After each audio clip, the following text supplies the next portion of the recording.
parmi tant d'autres des problèmes qu'il y a au niveau de la gestion, c'est cette difficulté de se rencontrer à chaque fois, encore de rencontrer les points de vue entre l'Assemblée provinciale et les gouverneurs. Oui, ils s'en sont plaints justement au cours de cette 11e conférence des gouverneurs tenue dans le Tanganyika et qui se clôture aujourd'hui. Et justement, on en revient ici sur ce plateau pour évoquer cette question de la gestion des provinces, le rôle des gouverneurs et également au niveau des assemblées provinciales. Est-ce qu'il y a lieu aujourd'hui?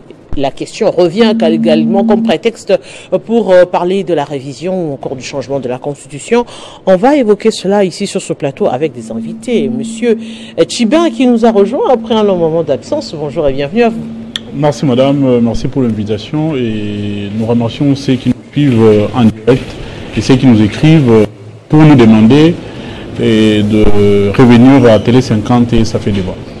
Je rappelle aux téléspectateurs que vous êtes cadre du PPRD. Voilà, nous avons également M. Giresse Sanzala, qui est président de l'ASBL Gagnant Ensemble. Bonjour et bienvenue à vous. Bonjour madame et surtout merci de l'invitation. Avec votre constitution? Ah oui, c'est la loi fondamentale qui, ce jour ici, fait débat. Eh bien, je me dis que chaque fois que je me présenterai sur un plateau de télévision, eh bien, je dois la voir. Nous avons également un habitué de ce plateau, eh bien, M. Kalimassi Henri, analyste politique et proche de l'AFDC. Bonjour et bienvenue à vous. Bonjour madame. Je crois que la population qui nous suit aura gagné beaucoup aujourd'hui autour de ces débats que nous allons débattre avec ceux qui étaient au pouvoir hier. Et vous qui êtes au pouvoir aujourd'hui? Nous qui sommes au pouvoir aujourd'hui, en train de leur montrer comment il fallait gérer la République. Justement, on ouvre les débats. Les débats s'ouvrent avec cette 11e conférence des gouverneurs. Est-ce une routine finalement de ces habitudes acquis depuis un moment donné, la conférence des gouverneurs aujourd'hui, pour aboutir à quoi? On évalue quoi? On donne des nouvelles directives sur quoi? Et puis au finish, on se rend compte que ce sont les mêmes problèmes qui reviennent. Les gouverneurs ont déposé leur désidérateur auprès du président de la République, la question de la rétrocession, autant de questions qui reviennent à chaque conférence des gouverneurs. Monsieur Kalimassi. Bon, oui madame, vous devez savoir que la conférence des gouverneurs est constitutionnelle. Ce n'est pas une routine, comme vous venez de le dire. C'est consacré dans la Constitution. Et les chefs de l'État, pour évaluer la situation du pays, a le devoir chaque fois que le temps lui permet de convoquer cette conférence en fait d'évaluer la situation socio-économique des différentes provinces qui constituent la République démocratique du Congo. Mais la question que vous venez de poser par rapport à l'évaluation, c'est une question pertinente et importante parce que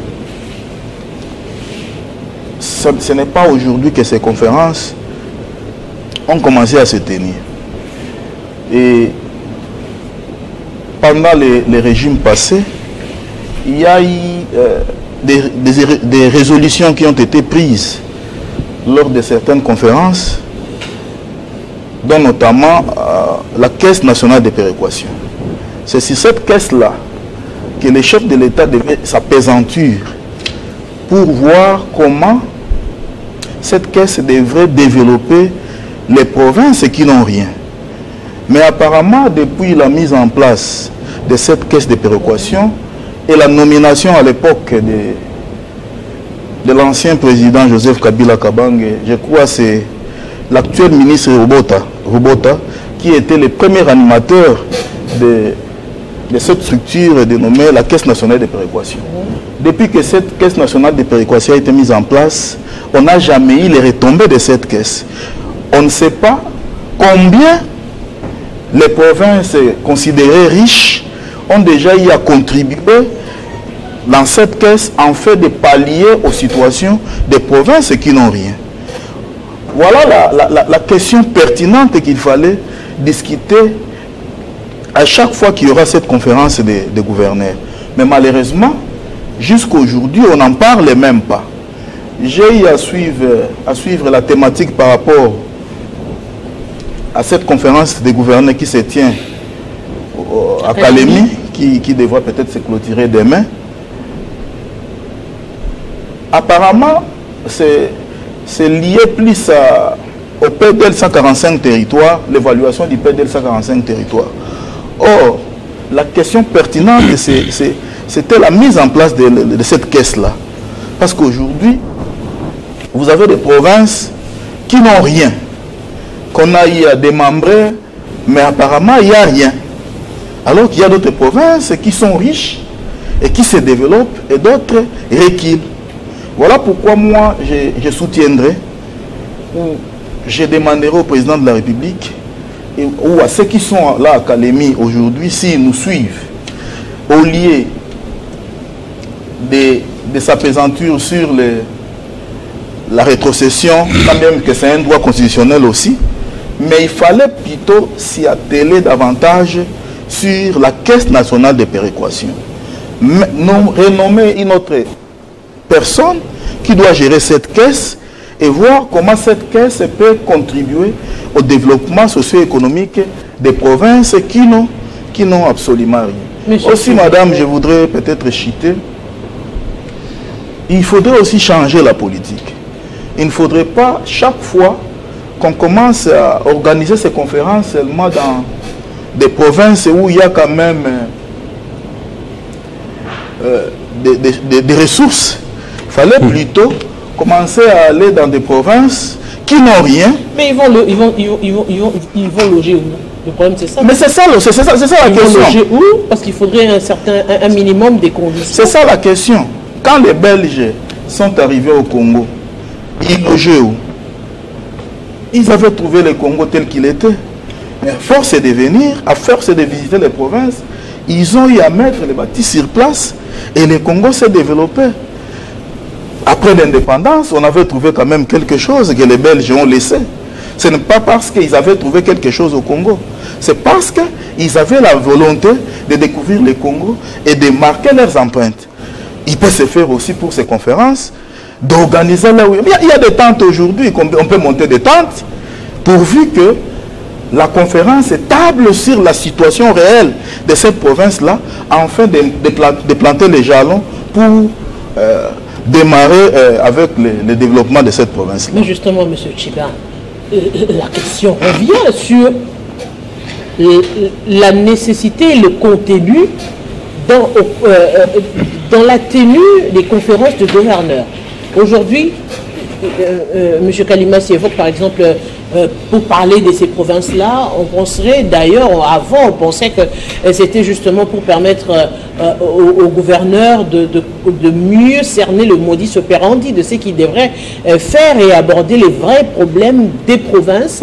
Mais ça semble plus ou moins être des activités protocolaires. Non, les activités protocolaires, madame, c'est vous qui les dites, et peut-être que c'est sous Félix Tshisekedi.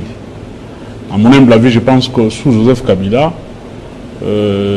ces différentes conférences de gouvernement qui ont été organisées ont été de conférences qui ont produit beaucoup de choses utiles pour la vie de la nation. Ces conférences avaient donné l'occasion aux animateurs de la République au niveau national et au niveau provincial d'étudier, mais aussi de réfléchir sur des questions essentielles de politique publique. Mais malheureusement, aujourd'hui, tout ce qui a été prévu dans le cadre de loi, dans le cadre de la décentralisation pour le développement des provinces, aujourd'hui avec notre régime, le régime de nos frères Kalimassi, ils ne respectent pas les lois. C'est ça le grand problème, madame. Le Congo souffre de non-respect des lois. Ces régimes qui sont en place piétinent sur la Constitution, ils piétinent sur les lois organiques et spécifiques qui doivent aider la République à évoluer, mais qui doivent asseoir la vraie démocratie au niveau de la base. Ça, c'est le premier problème, le non-respect des lois. Tant que le régime en place ne respectera pas des lois, n'appliquera pas les lois telles que prévues par la Constitution et les autres dispositions réglementaires, madame, soyez-en sûre que les choses ne vont pas évoluer correctement dans notre pays. Le deuxième problème, c'est les castings, madame. Vous pouvez faire autant de conférences de gouverneurs, mais si les bases ont été mal jetées, vous avez des gouverneurs incompétents, vous avez des gouverneurs non qualifiés, vous avez des ministres au niveau des gouvernements provinciaux qui n'ont jamais travaillé toute leur vie. Mais comment savoir que tel gouverneur est qualifié par rapport à tel autre? Parce que à chaque province, son problème aujourd'hui. Ben oui, à chaque province, certes que les provinces ont des problèmes spécifiques. Au-delà des problèmes spécifiques, vous trouverez que nous avons aussi des problèmes qui se trouvent dans la quasi-totalité des provinces de notre pays. Ça, c'est un fait. Au-delà de quelques problèmes spécifiques liés à une province ou une autre. Mais la vraie problématique du développement au niveau de la base, il faut mettre des hommes qu'il faut à la place qu'il faut. Nous vous donnons un exemple à Kinshasa. La ville de Kinshasa, c'est une ville qui a beaucoup de moyens, une ville qui doit être gérée par un homme compétent, qui a une vision précise pour le développement de la ville de Kinshasa. On fait un mauvais casting. On nous amène un monsieur Daniel Bumba, une fois élu, en lieu et place de s'entourer de têtes savantes, de personnalités qui pouvaient l'aider. Le monsieur, gouverneur élu, le premier acte qu'il pose comme gouverneur, il quitte chez lui, là où il habitait, pour aller habiter en ville. En ville, dans un hôtel 5 étoiles. Les raisons évoquées par ces derniers, c'est fuir l'insécurité, les problèmes de route. Il arrive là-bas, en lieu et place de prendre le temps d'amender son programme ou de toffer encore davantage son programme, monsieur fait un lobby autour des articles, des artistes comédiens qui font sa pub, qui les chantent, il fait des pas de danse et tout ça pour exhiber dans les réseaux sociaux. Après tous ces scénarios, il est aussi aujourd'hui à la tête de la ville de Kinshasa, la ville est par terre. Vous prenez les membres de son gouvernement provincial. Aujourd'hui, vous n'avez pas 3 ou 4 qui sont compétents, qui travaillent correctement et réellement pour que les choses changent au niveau de la ville de Kinshasa. Mais je suis très surpris quand je suis M. Kalimas, qui nous dit que ils sont aujourd'hui pour nous donner des leçons en matière de gestion, nous qui avons géré le pays hier. Mais ce qui me choque dans ces dits, M. Kalimas oublie que le président national de son parti, M. Batilou Kwebo, fait un acteur majeur de la gestion de Joseph Kabila. Donc s'il estime... C'est que le vrai problème, ce n'est pas un problème d'homme. C'est pratiquement les mêmes personnes qui ont travaillé avec vous avant du temps du régime de Kabila qui se retrouvent aujourd'hui avec Félix Tshisekedi. C'est quasiment les mêmes personnes. Donc le problème, il est ailleurs aujourd'hui. Est-ce qu'aujourd'hui, on peut parler technique, on peut parler science sans évoquer les questions politiques? Parce qu'apparemment, la question, par exemple, de la gestion de province semble tout le temps être politisée en lieu et place de parler des vrais problèmes pour trouver des solutions en ce qui concerne toutes ces provinces. Aujourd'hui, on l'a dit, l'afflux au niveau des provinces, si on ne va pas à Kalemi, on ne va pas dans le Haut-Katanga, on va au Lualaba. Et les autres provinces sont quand même, on ne peut plus déséquilibrer. Laissez-moi terminer, madame. Donc, nous disons ceci. Si M. Kalimas estime et ils sont là pour nous donner des leçons, mais il se trompe parce que son président national fut membre et acteur majeur de la majorité présidentielle d'hier. Donc, les premières leçons doivent être administrées à M. Batilou Kwebo. Mais deuxièmement, madame, vous avez parlé de la science, vous avez parlé de la technicité, de ce qui gère. Prenons la question évoquée par M. Kalimassi des 145 territoires, PDL 145 territoires. Quand vous prenez la conception de ces projets, quel est le rôle prévu pour le gouverneur dans ces projets? Le gouverneur, en réalité, n'a pas un rôle. Et ils en ont fait également la proposition. Madame, voilà le vrai problème qui bloque le pays.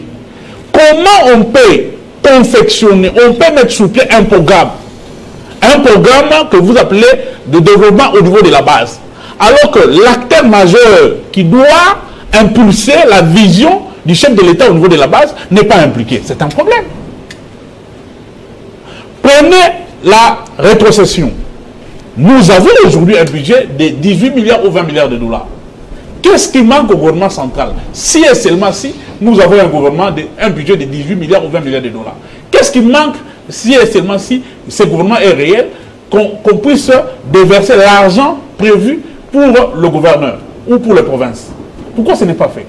Soit il y a une mauvaise volonté, soit en réalité, le budget là, c'est un budget, comme je l'ai toujours dit, un budget de make-up, un budget quasi inexistant, qui n'a jamais existé, un budget utopique.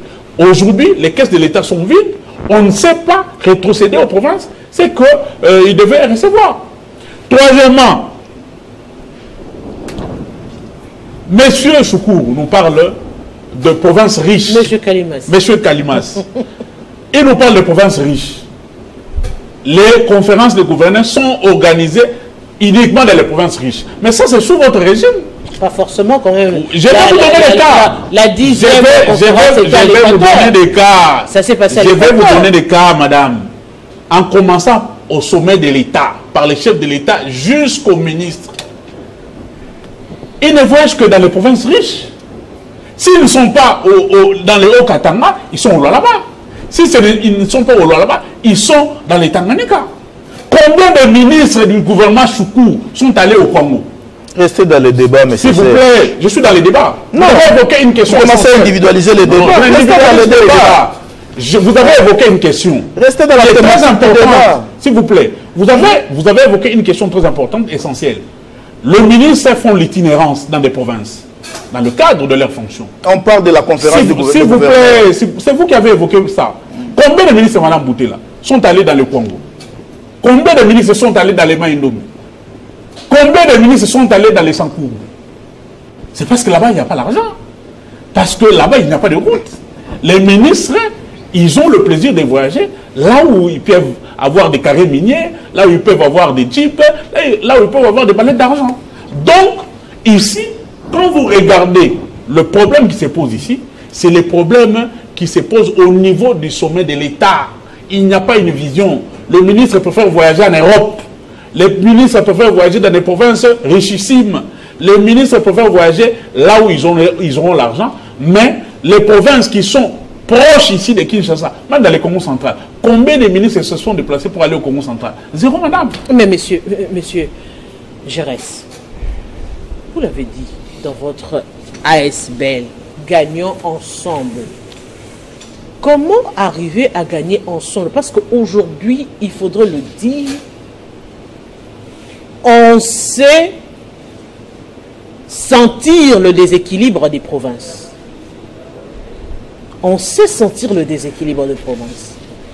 Aujourd'hui, on peut dire à quelqu'un d'aller vers Kikwit, non.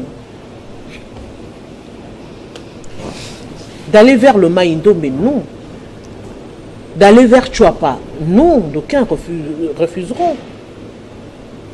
Du haut des 26 provinces, c'est comme s'il n'y a que 4 ou 5 provinces qui respirent. On a parlé de la caisse de péréquation. Aujourd'hui, comment arriver à établir cet équilibre? Parce qu'il ne faudrait pas que, par exemple, un ministre provincial au niveau du Haut-Katanga ou encore du Lualaba ait le rang, par exemple, n'a rien envie à un ministre national aujourd'hui. Alors que ce n'est pas le cas pour les autres provinces. Comment arriver à placer cet équilibre pour permettre à la République démocratique du Congo de respirer correctement, de vivre correctement au niveau des provinces? Ce sont là les deux grands problèmes, au-delà de la question aujourd'hui de la gestion, qui est tout le temps perturbée. Illégalement, les gouverneurs se sont plaints qu'ils n'arrivent pas souvent à bien travailler à cause des assemblées provinciales avec les différentes motions. Donc, merci madame pour la question. C'est une très bonne question, mais avant de répondre, je voudrais revenir sur ce que notre co-débatteur, M. Kalimas, il a développé une très bonne théorie, mais je notais tout simplement dans tout ce qu'il a dit que dans les chefs de l'actuel régime, nous notons l'absence d'une gouvernance assez éclairée. Donc, il a évoqué... vous devez nous définir votre tendance. Il a évoqué la caisse de péréquation, au fait. Madame, vous évoquez le problème de l'équilibre des provinces. Je dirais que c'est voulu par les dits créateurs. Vous allez chez moi, moi je suis des Kwango.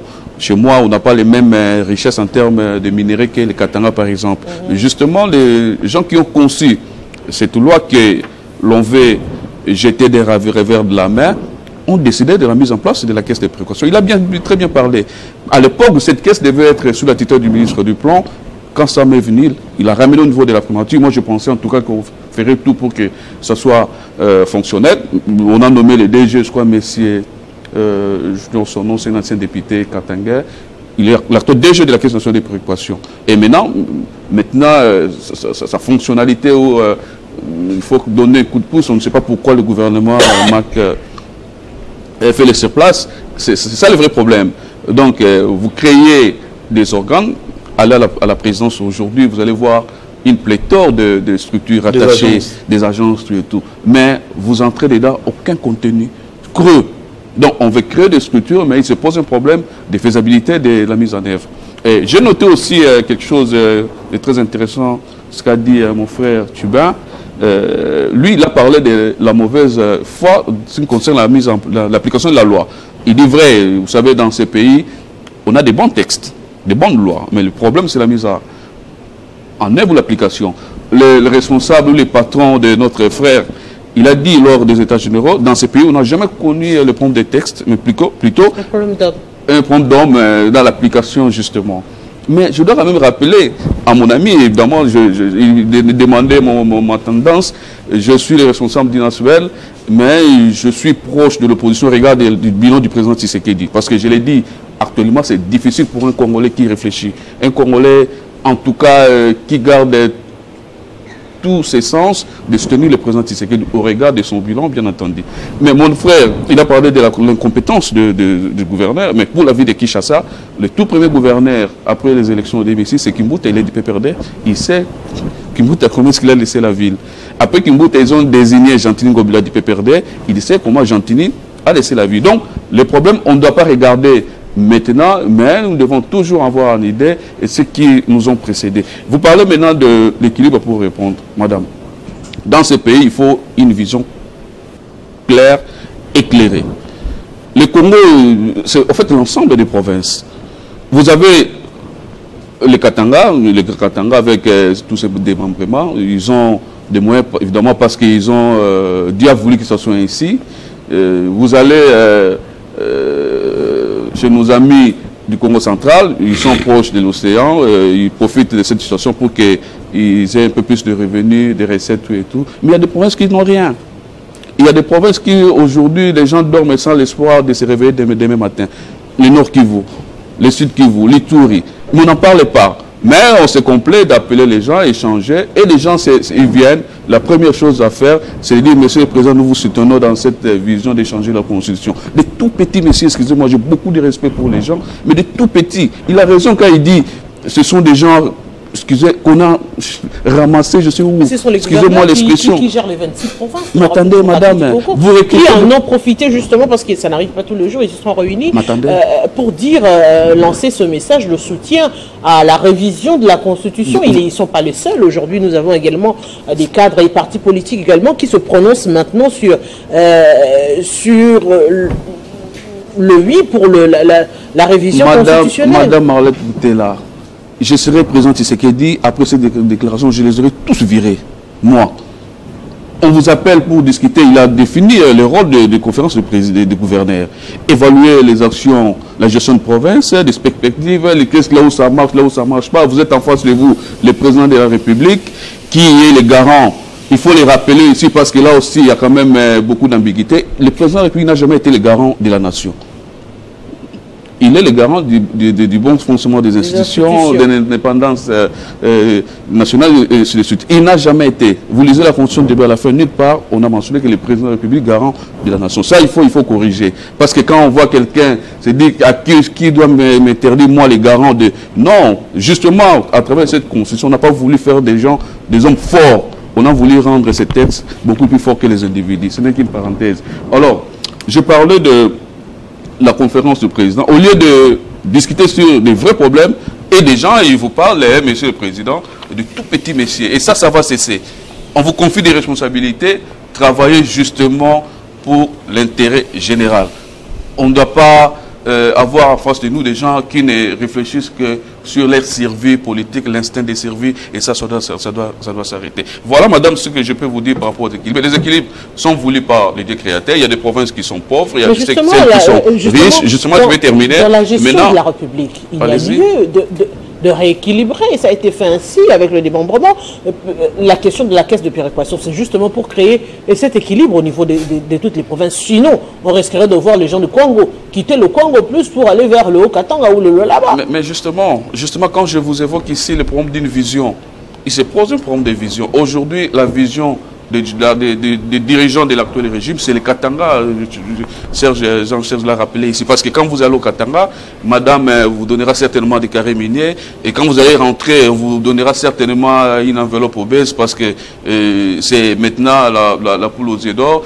Mais aller dans d'autres provinces, on n'y va pas. Donc il se pose un problème de vision et la vision est implémentée par les présidents de la République. Dès lors que au plus haut niveau, il y a des sérieux problèmes de gouvernance, il y a des sérieux problèmes de vision, eh bien, il ne faut pas attendre quelque chose d'intéressant de votre province. Les provinces ne sont que des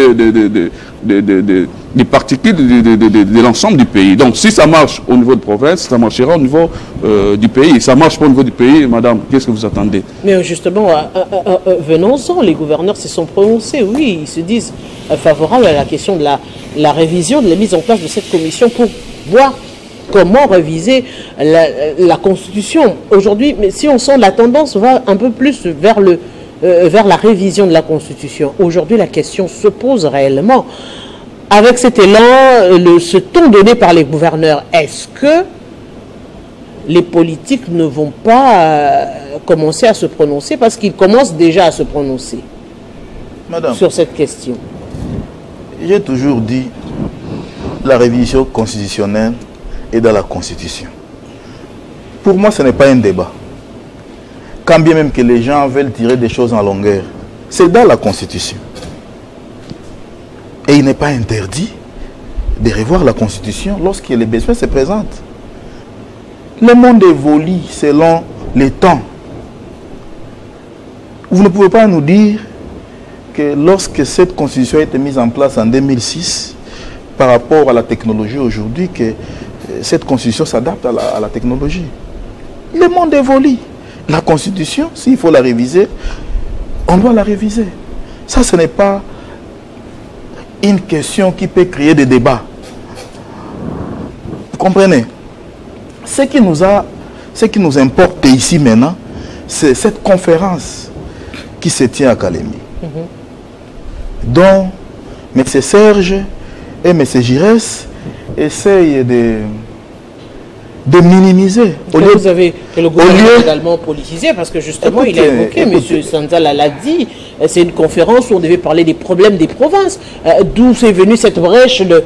Mais le divers ne manque jamais dans ces débats, madame. Avant même de commencer à discuter de ce dont vous êtes venu parler, vous commencez par ce message... Écoutez, divertissant. Madame, lorsqu'on veut entrer dans le vif de la chose, on commence par le discours.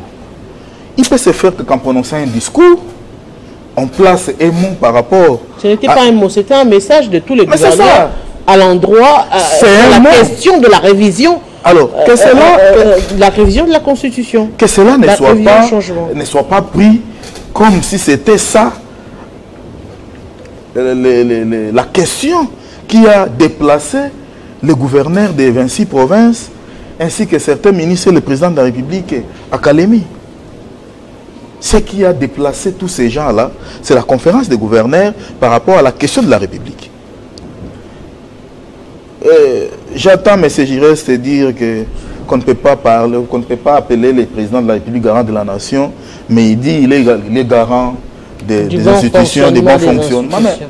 C'est une figure de style si le président de la République dit qu'il est le garant de la nation. Si nous rentrons dans le syllogisme, quand il dit, par exemple, il est le président des bons fonctionnements, il est le président de ceci, il est le... Écoutez, madame, il est le garant de la nation. S'il faut prendre l'ensemble de tout, pourquoi les dénier aussi cette qualité-là? Quand bien même qu'on peut avoir un problème particulier avec le président de la République. Une vision éclairée, claire, selon M. Giresse. Mais le président de la République, s'il n'avait pas une vision, il ne briguerait pas le deuxième mandat. S'il a brigué le deuxième mandat, c'est parce que la population a vu ce qu'il a fait pour le premier mandat, raison pour laquelle on lui a renouvelé un autre mandat, enfin déterminer ce qu'il a commencé par rapport à sa vision. Je ne sais pas comment définir la vision aujourd'hui par rapport à la conception de M. Giresse. Mais au moins, à ce que moi je sache, la population a vu ce que le président a commencé par rapport à la vision, à sa vision, et qui devait achever ce qu'il avait commencé à son deuxième mandat, raison pour laquelle on l'a élu avec 74%.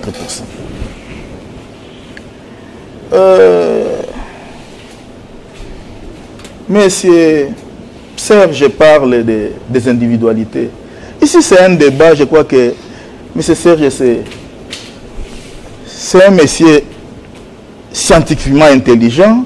J'ai toujours été content quand il est en face de moi, mais quand il descend à ce niveau jusqu'à citer Bumba, alors qu'on parlait de la conférence des gouverneurs. Moi, je croyais qu'il allait proposer ce que M. Bumba allait amener à la conférence des gouverneurs par rapport à la gestion de la ville de province de Kinshasa. Est-ce que dans mais la... dire que M. Bumba a quitté la cité... Écoutez, M. Kalimassi, dites-moi un peu. Au cours de la conférence des gouverneurs, on est censé parler de quoi? D'abord, il y a la thématique générale proposée par le président de la République par rapport à cette conférence. La grande thématique, c'est l'évaluation des PDLSA 45 territoires qui a été lancée par le président de la République, parce que j'ai entendu ici que le président n'avait pas une vision. Alors que dans sa vision, il y a eu le PDLSA 45 territoires qui a commencé dans son premier mandat. Où en est-on maintenant? Mais quand on va évaluer, c'est pour faire quoi? C'est pour voir ce qui a été fait, ce qui n'a pas été fait et ce qu'on peut projeter. Moi, je crois que c'est ça l'évaluation. Je crois que c'est après cette conférence qui se tient à Kalemi que vous viendrez poser cette question-là. Je crois. Parce que le chef de l'État, il est le président de la République, mais il gère les portefeuilles ministériels dont chaque ministère a le devoir et l'obligation de gérer son portefeuille. Mais déjà, c'est à l'issue de cette conférence que chacun pourra faire un rapport au président de la République par rapport à cette évaluation. Quand les gouverneurs maintenant des provinces arrivent, au-delà de la thématique générale, chaque gouverneur a ses problèmes particuliers liés à sa province. Il va amener ça là-bas pour trouver aussi des solutions à ces questions pertinentes de sa province. C'est la raison d'ailleurs, si j'ai soulevé ici la question de la caisse de péréquation, moi j'ai écrit qu'on était ici comme républicains, qu'on n'allait pas rester par rapport à cette question de la conférence, parce que nous tous ici, nous sommes liés à aux différentes provinces, parce que chacun de nous a sa province d'origine, au-delà d'être ici dans la province capitale qui est Kinshasa. Vous comprenez, madame? Alors, c'est pourquoi je soutenais la Caisse nationale de péréquation. Moi, j'ai voulu proposer, et j'ai pensé que M. Serge et M. Giresse allaient m'accompagner dans ce sens, pour que tous demandions à ceux qui sont dans cette conférence de mettre en place cette caisse de péréquation qui a commencé avec les régimes passés et qui n'a pas abouti. Si on peut rappeler ça aujourd'hui au président de la République, afin que dans cette conférence, qu'on puisse s'y atteler et que ça soit la question pertinente qui devra, parmi les recommandations, disons, qui devra être prise dans cette conférence qui se tient à Kalemi. Vous savez, madame, nous ne sommes pas ici, il ne faudrait pas qu'on se comporte ici en donneur de leçons. Il y a eu ceux qui ont géré cette république. Et s'ils ont quitté, parce que vous n'allez pas me dire que lorsque Kabila termine ses 2 mandats, au PPRD, il n'y avait pas les gens, ou dans l'FCC, qui devaient les remplacer. Mais la population en avait marre du régime passé par rapport à sa mégestion. par rapport à beaucoup de mots qui ont détruit la République. Est-ce qu'aujourd'hui... C'est pourquoi ils ont voulu changer à la tête de ces pays un autre président, à la personne de Félix Antoine Tshisekedi Tshilombo. Est-ce qu'aujourd'hui, vous pouvez regarder les Congolais et vous leur dire que vous êtes content de votre gestion cette fois-ci? Écoutez, madame, cette question-là, je ne voudrais pas les répondre par rapport à ce que vous pensez. Je ne pense à rien. Je vous ai répondu tantôt ici, si le président de la République n'avait pas réussi à gérer la République, il n'aurait pas le deuxième mandat. Le deuxième mandat, il est déjà dans le deuxième mandat. Il est dans la gestion du deuxième mandat. Maintenant, la question qui vous est posée aujourd'hui, c'est une continuité. Vous est posée aujourd'hui, parce que vous êtes en plein deuxième mandat. Au début du deuxième mandat. Au début du deuxième mandat. Merci.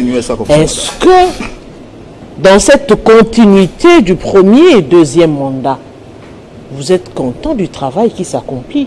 Mais quand on vous parle de PDL 145 territoires qui doit être évalué, ce n'est pas un petit projet.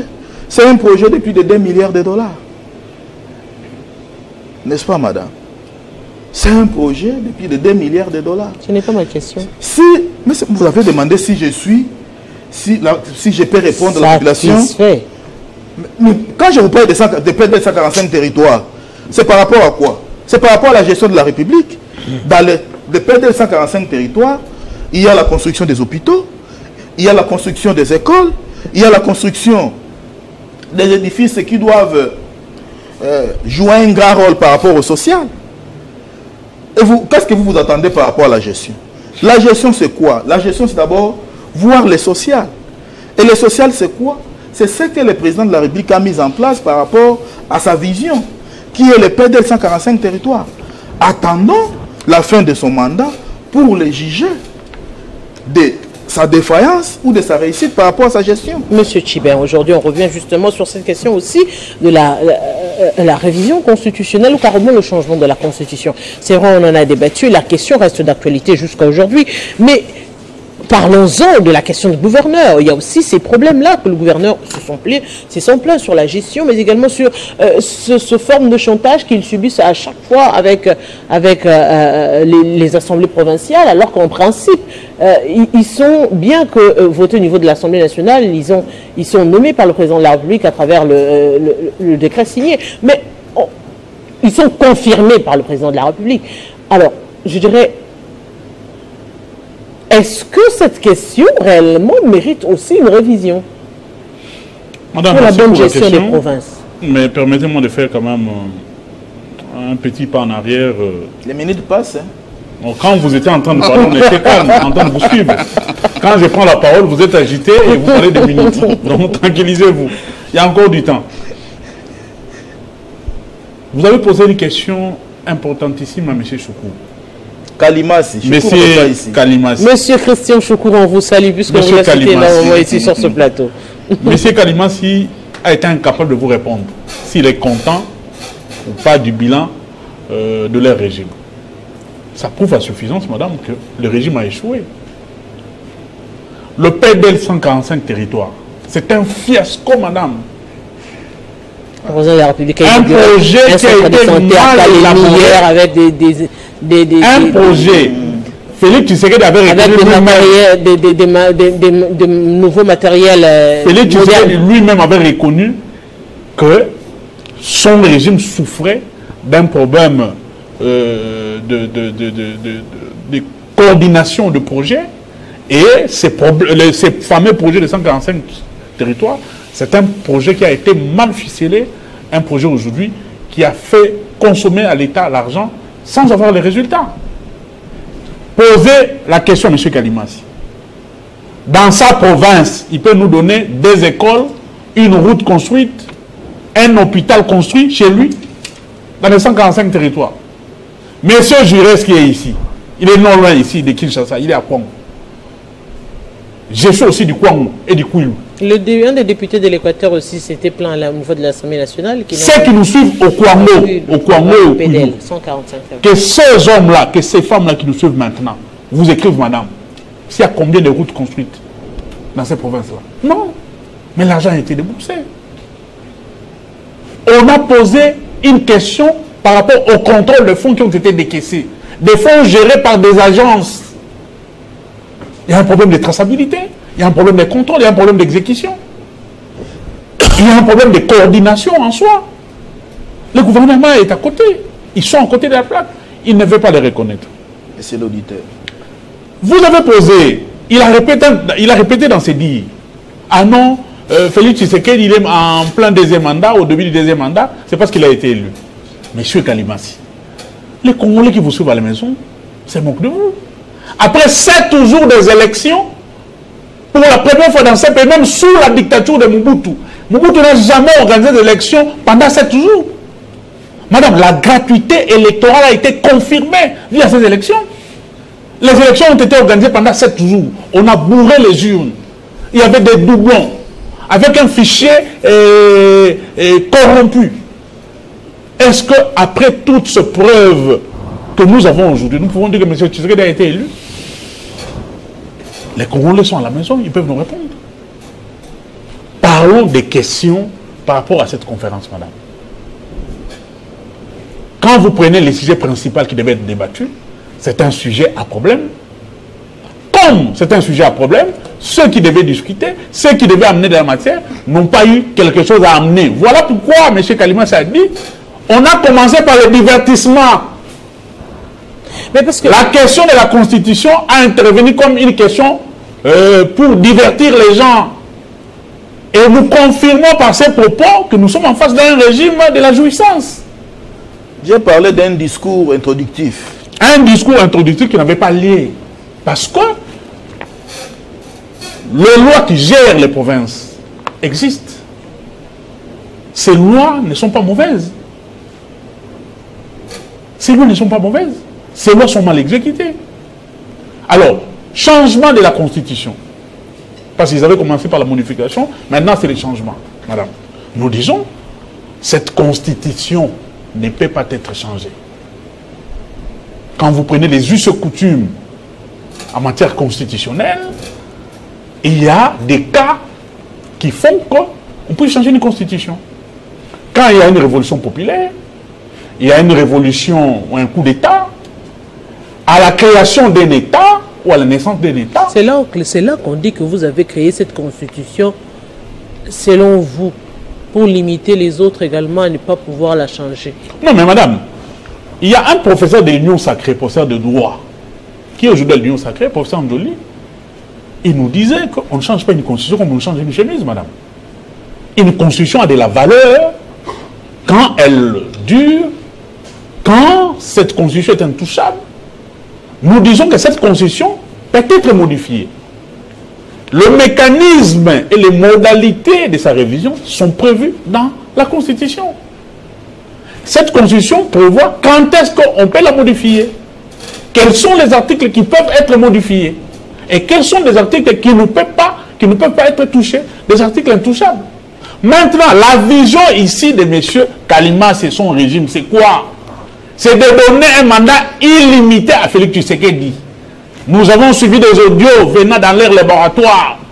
Ils veulent faire changer des articles intouchables pour dire que le mandat du chef de l'État sera de 10 ans, point. Comme ça, M. Tshisekedi fera 30 ans au pouvoir. Et les 2 mandats ici, constitutionnels déjà exécutés, vont tomber dans l'eau. C'est ça la vision.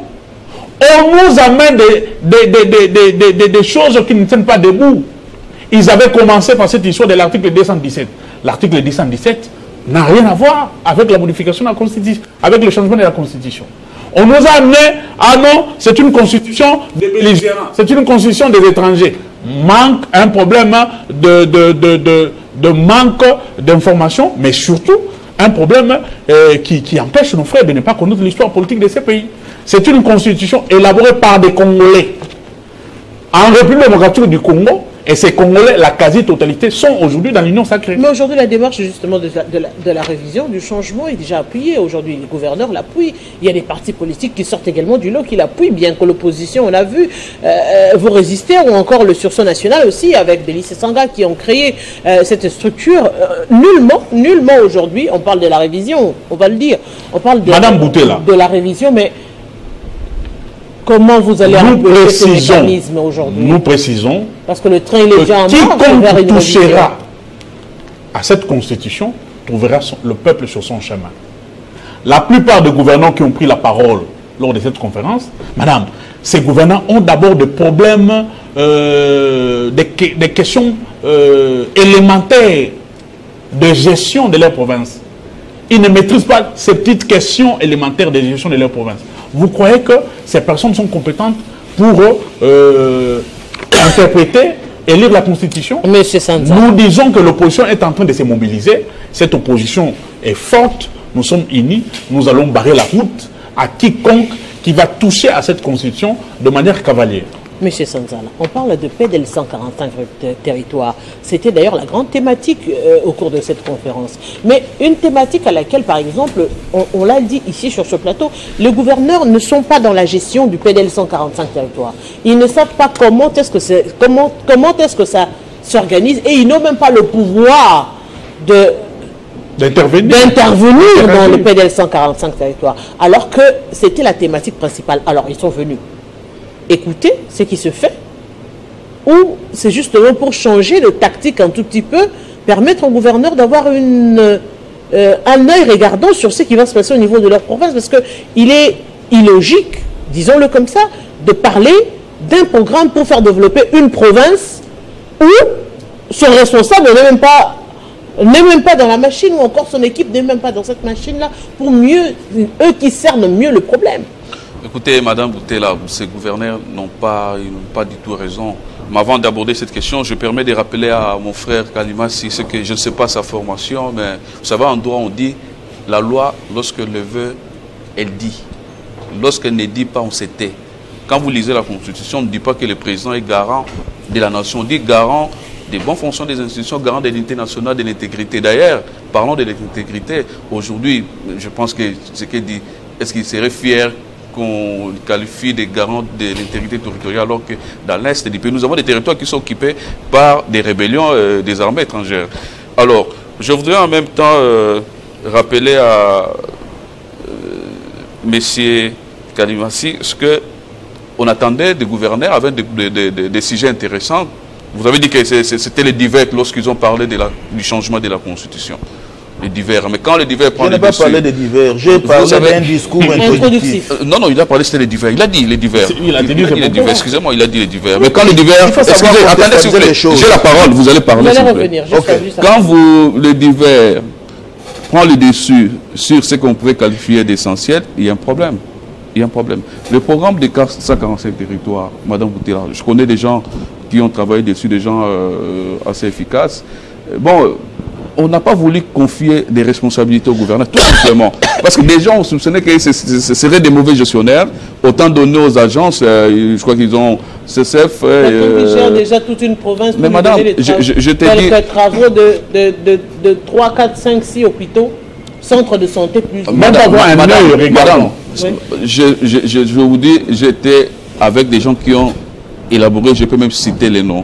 Ils n'ont pas voulu tout simplement confier des responsabilités au gouverneur parce qu'ils ont présumé que évidemment, les gestionnaires congolais ne sont pas sérieux.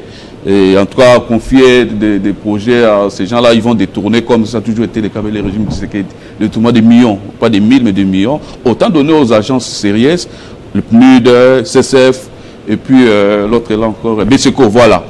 Maintenant, il a rappelé l'ami, il faudra alors vérifier la gestion, la traçabilité des fonds, comment est-ce que les fonds qui ont été mis à leur disposition ont été gérés, tout et tout. Donc ici se pose un problème. Le problème c'est que déjà les gens qui désignent des animateurs au niveau des provinces les traitent de moins sérieux. Donc ce sont des gens qui ne peuvent pas gérer des montants aussi importants comme ça.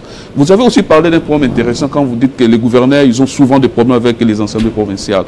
Madame, il ne peut pas, logiquement, il ne peut pas avoir des problèmes. La loi n'a jamais été créée pour créer, excusez-moi la tautologie, des problèmes, des soucis. La loi, en tout cas, elle est créée pour réglementer, remettre tout dans les rails. Donc, si se pose un problème, c'est que le gouverneur se comporte comme des petits rois, et les députés provinciaux considèrent que ce gouverneur, il bouffe, il mange, il sel. La plupart des gouverneurs également se disent être victimes d'être un petit peu devenus comme des vaches à lait. Madame Boutella, au niveau, la même configuration nationale, c'est ce qu'on a implémenté dans des provinces. Vous avez une Assemblée nationale qui est l'émanation du gouvernement, du Premier ministre, et vous savez qu'il ne se pose pas de problème. Évidemment, lors de la rupture, on a vu un Premier ministre qui a été révoqué, inversé au niveau de l'Assemblée, mais depuis toujours, il n'y a jamais eu de problème. Au niveau des provinces, c'est qu'il y a une sorte d'ambiguïté. Donc, tous ces gouverneurs et tous ces députés ne savent pas en réalité ce qu'ils doivent faire. Vous avez des députés qui sont là, ils pensent qu'ils doivent considérer le gouverneur comme un vache à lait. À tout moment, il faut appeler, il faut envoyer de l'argent. Quand vous n'envoyez pas, il y a des motions. Et le gouverneur aussi, il est là, il considère des députés comme des petits garçons parce qu'ils les ont tous mis dans la poche. Il y a un problème. Les vrais problèmes, ce ne sont pas des textes, ce sont des gens qui ne savent rien du tout ce qu'ils doivent faire. Donc, voilà ce que moi, je peux vous dire. Mais sinon, s'il faut revenir sur le changement de la fonction, M. Kalimassi, il n'a pas dit ce qui s'est dit en off dans des salons politiques de l'Union sacrée. Le président de la République n'a pas parlé de la révision, il a parlé du changement. Vous avez parlé, vous n'avez évoqué que la révision. Mais Jean-Serge vous a dit clairement que cette constitution, ce n'est pas la Bible. C'est pas la Bible. En droit constitutionnel, chaque constitution prévoit les mécanismes de sa révision. Vous lisez l'article 219, je crois, vous allez voir, cette constitution prévoit les mécanismes de sa révision. Qui peut initier la modification de la révision, comment, et ainsi de suite. Mais le président parle du changement. Et partout au monde, il n'y a aucune constitution qui prévoit son changement. Il n'y en a pas, parce que c'est un outil de gestion qui est fait pour des raisons de pérennité et de la survie d'un État. Ça ne peut jamais prévoir les changements. Il a rappelé ici en disant qu'il y a changement lorsqu'on crée un État, par exemple, ou lorsqu'il y a un coup d'État, une révolution. Nous sommes dans un contexte où les institutions issues des élections fonctionnent correctement, il n'y a pas de problème.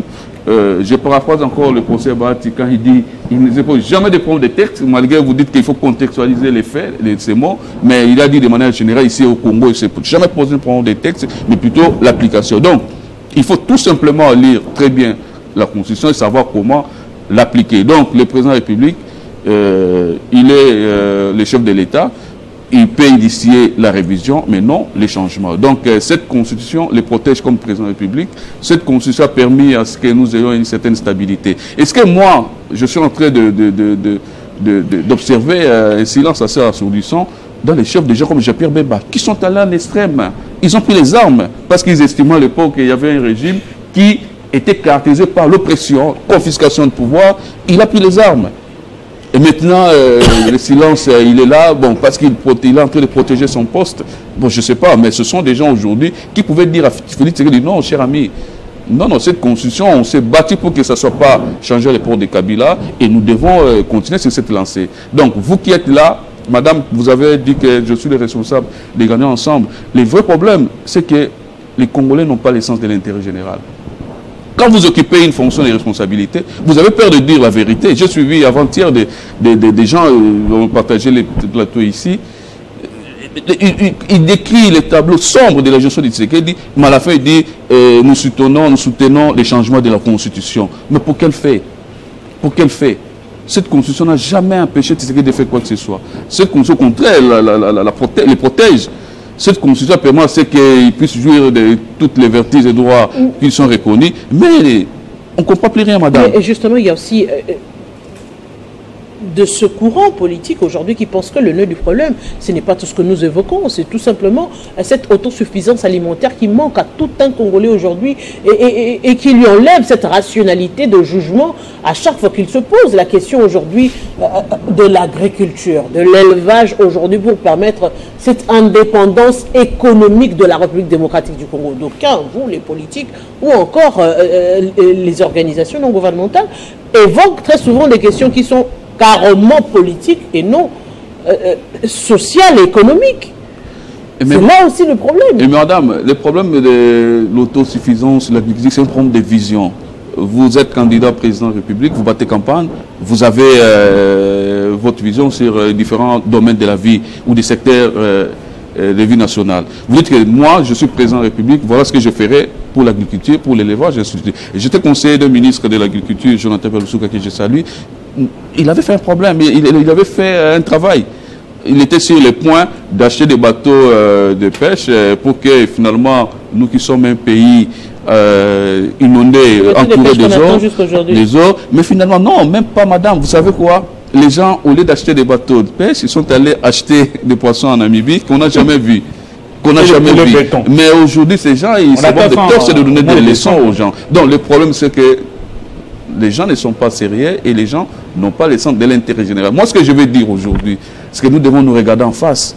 Monsieur Kalimassi, je pense que les noms, je peux imaginer que vous serez soit Maniema, soit du Nord Kivu, mais quand vous êtes sur un plateau de télévision, rassurez-vous qu'il y a des gens qui vous suivent. Mais à l'Est, est-ce qu'il y a des gens qui peuvent vraiment vous regarder et dire que voilà notre frère qui nous défend?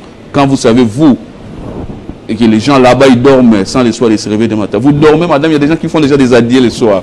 Je vais dormir, mais si demain je ne me réveille pas, madame, parce qu'on est dans l'insécurité quasi permanente, parce qu'il n'y a pas un pouvoir qui soit à mesure de sécuriser les Congolais. Et ce pouvoir-là, aujourd'hui, au lieu de s'occuper de tous ces problèmes, et voilà, il souhaite à ce qu'on change. Ce que je voudrais renchérir, comme a dit Tubin, on peut réviser, parce qu'on a déjà révisé. Le président Kabila en 2011 a révisé. Logique. Le président, il y a des questions qui peuvent faire l'objet des révisions. Il y en a, en tout cas, il y en a beaucoup. Mais changer, ce serait un coup d'État constitutionnel et qu'il se rassure que ça ne sera pas impuni. Ça va plonger malheureusement le pays dans un chaos indescriptible et ça ne sera pas bénéfique même au président de la République et à sa famille politique. Monsieur Kalibassi. Madame, vous savez,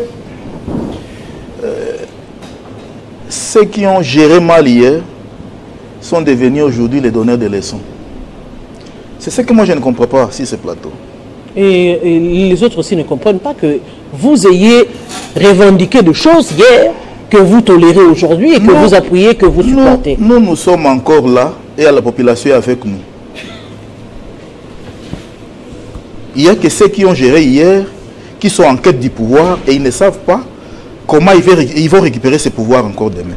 Mais nous avons l'assurance que nous pouvons être là aujourd'hui et demain nous resterons au pouvoir. Même avec un autre régime, ça on sait. Vous comprenez?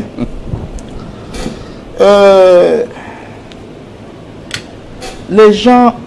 moi je ne comprends pas l'agitation. L'agitation que mes co-débatteurs ont sur ces plateaux à ce qui concerne la révision ou les changements de la Constitution. Où ils veulent mettre les mots dans la bouche du président de la République qui a présenté un souhait tout en disant qu'il mettrait en 2025 une commission qui va évaluer. Donc nous ne sommes pas encore arrivés là-bas. Raison pour laquelle, quand même que les gens veulent nous pousser à parler de la Constitution, nous ne voulons pas parler de la Constitution parce que nous ne pouvons pas anticiper la volonté du président de la République qui mettra en place en 2025 une commission qui devra statuer sur cette question. Une commission justement. C'est-à-dire, madame, vous n'avez pas la parole, je n'ai pas encore fini. C'est le dernier temps de parole. Monsieur Kalimassi, c'est le dernier temps de parole. Vous êtes à votre troisième. Même pas 5 secondes. Monsieur Kalimassi, Monsieur Kalimassi, vous êtes venu dans l'opposition. J'ai la parole. Monsieur Kalimassi, protégez-moi. et vous allez conclure également. Monsieur Kalimassi parle des choses qu'il ne maîtrise pas. Peut-être vous êtes en retard. Le chef de l'État a donné la voix au changement. Il y aura une commission. S'il vous plaît, il est en train de faire la campagne du changement de la Constitution. Son secrétaire général Papouya a signé un document officiel. Et quand vous dites qu'il va mettre une commission, quelle sera la nature juridique de cette commission? Cette commission sera soutenue par quelle base juridique? Sur base de quelle base juridique? C'est de la violation intentionnelle de la Constitution. Nous vous avertissons, monsieur Kalimassi. Si vous osez toucher à cette Constitution, le peuple sera dans la rue. Vous êtes aujourd'hui Monsieur Sanzala. Est-ce qu'on peut se calmer? Monsieur Sanzala, concluez. Vous êtes en temps de parole. Oui, madame, ce que moi je voudrais tout simplement rappeler au président de la République, ce que le président Kabila à l'époque, il y avait des gens qui les poussaient à changer la constitution. Et ces gens, ils ne sont plus avec lui aujourd'hui. Ces gens sont avec le président Tshisekedi d'aujourd'hui. Ils peuvent bien le pousser encore. Mais moi, ce que je peux tout simplement demander, de structurer l'UDPS, de se préparer, de travailler bien. Il peut, en tout cas à la limite, préparer quelqu'un qui pourrait les succéder. Mais ce n'est plus cette histoire des hommes forts. C'est fini cette histoire des présidents à vie. C'est fini. Parce que maintenant, nous sommes dans un processus de démocratisation. Le président Kabila a posé des jalons. Il est venu, il a fait son premier mandat. Il est au début de son deuxième mandat. Et ça sera la fin d'ici en 2028. Ça sera la fin. Et si vous touchez la constitution, vous partirez avant 2028. Monsieur Kalima, ce n'est pas un vous avez un vous avez interdit. Si vous touchez à la constitution, continue à diviser. Nous, on va continuer avec cette émission Ça fait débat et on se retrouve la semaine prochaine.